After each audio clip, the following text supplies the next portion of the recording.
There's a sentence that ends more marriages than betrayal, money, or even silence. And the worst part? It sounds harmless. She says it with a soft voice, maybe even a smile. But behind it is everything she stopped saying. I'm fine. Those two words, they don't mean peace. They mean surrender. They mean she gave up trying to be heard. And most men, they never realize it until it's already too late. Have you ever heard your wife say, I'm fine, and somehow you knew she wasn't? She didn't yell. She didn't accuse. She just gave you that half smile, turned away, and said it softly. No, really, I'm fine. But you felt it. Something behind her eyes wasn't there anymore. Something had already started, slipping away. You couldn't explain it. Maybe you thought, she just needs space. Or, she'll be over it tomorrow. But the silence after that, it was louder than any scream, heavier than any door slam, colder than a winter night. In your own bedroom, maybe it happened after a small argument. Maybe you forgot an anniversary, or missed dinner again, because of work. She didn't make a scene. She just shut down. No accusations, no tears, just silence. And that line, it's fine, I'm fine. And that's the moment most men miss. Because we were taught to believe, fine means everything is okay. We don't realize. What she really means is, you stopped seeing me. You stopped hearing me. In the next few minutes, I want to tell you a story about a man, maybe like me, maybe like you, who almost lost the woman he loved. Not because he betrayed her, not because he yelled or broke something, but because he didn't hear the warning hidden inside. The quietest words she ever said. I'm fine. Tom was 58, married for 30 years. He had built a good life, paid the mortgage, raised 2 kids, took care of his aging parents. He did everything a good man was supposed to do. He wasn't perfect, but he was consistent, loyal, dependable. He never strayed, never laid a hand on her, never yelled, never drank too much. He loved his wife Maria, with everything he had. But somewhere along the way, things changed. Not in one big moment, but in hundreds of tiny ones. The laughter started fading. At first they'd laugh during dinner, then just during movies.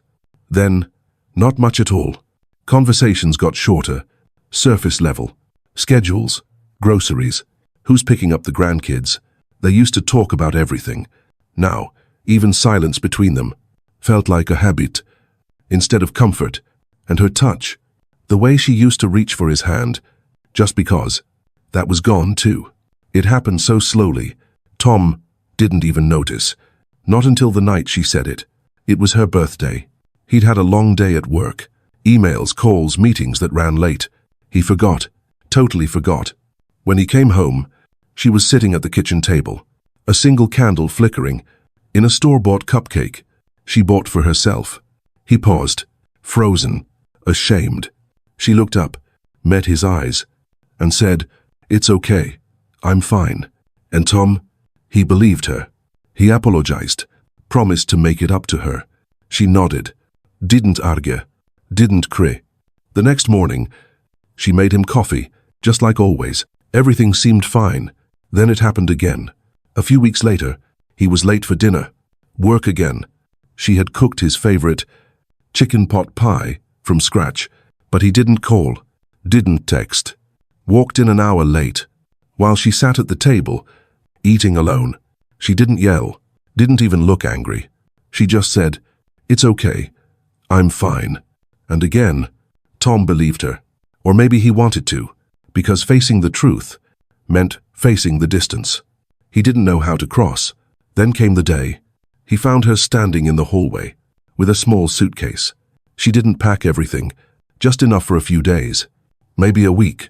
She said she was going to stay with their daughter. He asked why. Her voice didn't waver. She looked him in the eyes and said, I need space. He asked if he'd done something wrong. She said, Number, that's the problem. You didn't do anything, for a long time. And then she said the words that shattered him. You stopped seeing me. A long time ago. There was no yelling, no slammed doors, no affair, no betrayal. Just a quiet leaving, a silence that had grown roots. Years before she walked out the door, Tom stood in that empty hallway, watching her car pull away, not knowing how they got there, not knowing how to fix it, because he thought everything was fine. She never complained, never caused a scene. She smiled, she cooked, she stayed, until one day, she didn't. That week was the longest of his life. He walked through the house, like a ghost. Every room felt colder, quieter, emptier. He found her robe on the back of the door, still smelled like her shampoo. He sat at the dinner table, looking across at the empty seat, where she always sat, where she smiled at him, even when he didn't deserve it. And he realized he'd taken her peace as permission to stop trying. He thought no complaints meant no problems. He was wrong. He called her, texted. She answered politely, but distant. No anger, just formality. Until one evening, he came home from work and saw a yellow envelope on the kitchen counter. It wasn't addressed, just placed there. Inside was a letter. It wasn't a goodbye. Not yet. But it wasn't nothing either. It read, I miss being seen, not just looked at seen. I miss the man who used to ask how I felt, not just what we needed from the store. I miss feeling like your partner, not just your roommate. Asterisk. Tom read that letter 3 times. He didn't cry. Not yet. He just sat there, finally hearing what she had been saying for years, without using any words. I'm fine. Wasn't a peace offering. It was a surrender. And he'd let her go to war with her silence, while he stayed comfortable in his routine. But now, he couldn't afford silence anymore. He had to decide. Was he going to fight for the woman who still hadn't left completely? Or was he going to let her walk away quietly, like she'd been doing for years? When a woman says, I'm fine, she doesn't mean she's okay. She means, I tried to talk, and you didn't hear me. I tried to show you, and you didn't see. I tried to hold on, and you let go without even knowing it. She's not being passive-aggressive. She's not playing games. She's shutting down, because she's tired of repeating herself to a man who stopped listening long before she stopped speaking. I'm fine is not peace. It's surrender. It's the end of hoping you'll notice on your own. Most men don't hear it for what it is, because it doesn't come with anger. It doesn't come with shouting. It doesn't come with tears. It comes with calm, with stillness, with silence. And we, as men, will often mistake silence for strength, for patience, for forgiveness. But silence, in a woman who used to love loudly, is not peace. It's pain that's been folded in so many times. It no longer shows on the surface. Here's the truth.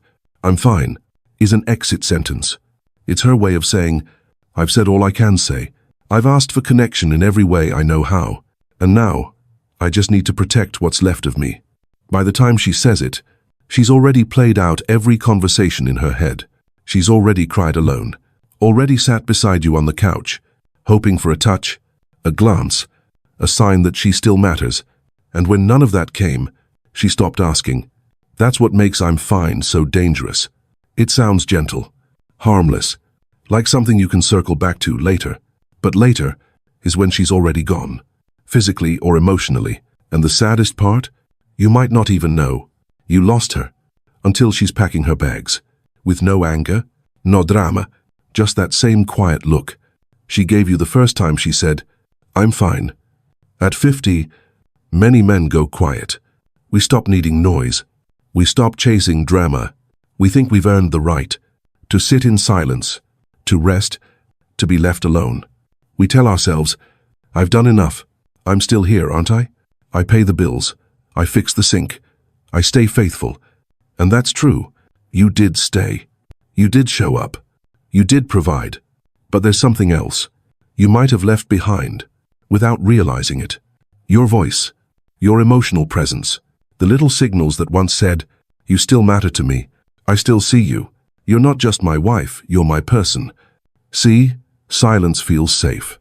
For men, we've been taught that expressing too much is weakness, that if we stay calm, we're doing the right thing. That quiet is wisdom. But for her, silence feels like abandonment.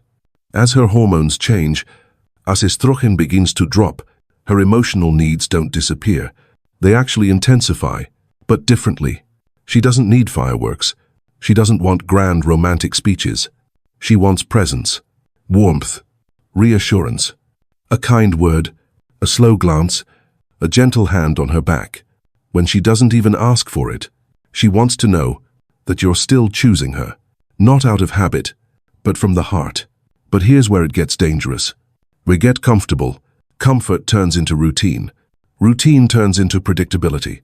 And predictability turns into emotional distance. Not because we stopped loving her, but because we stopped showing it out loud. Not out of neglect, but out of habit. And habit is the slowest form of heartbreak. You don't wake up one day and feel like strangers. It happens over years. Little by little, the words dry up, the touches fade. You stop asking how her day was, because it always seems the same. She stops telling you her thoughts, because you stopped listening the first few times. And before you know it, you're sharing a house, a bed, a life, with someone who feels 1,000 miles away. You think everything is fine. She's still cooking, still sleeping beside you, still asking if you've eaten. But inside, she's grieving the man who used to lean in, who used to fight for her attention, not just assume it would always be there. And here's the hard truth. Silence in marriage doesn't always look like conflict.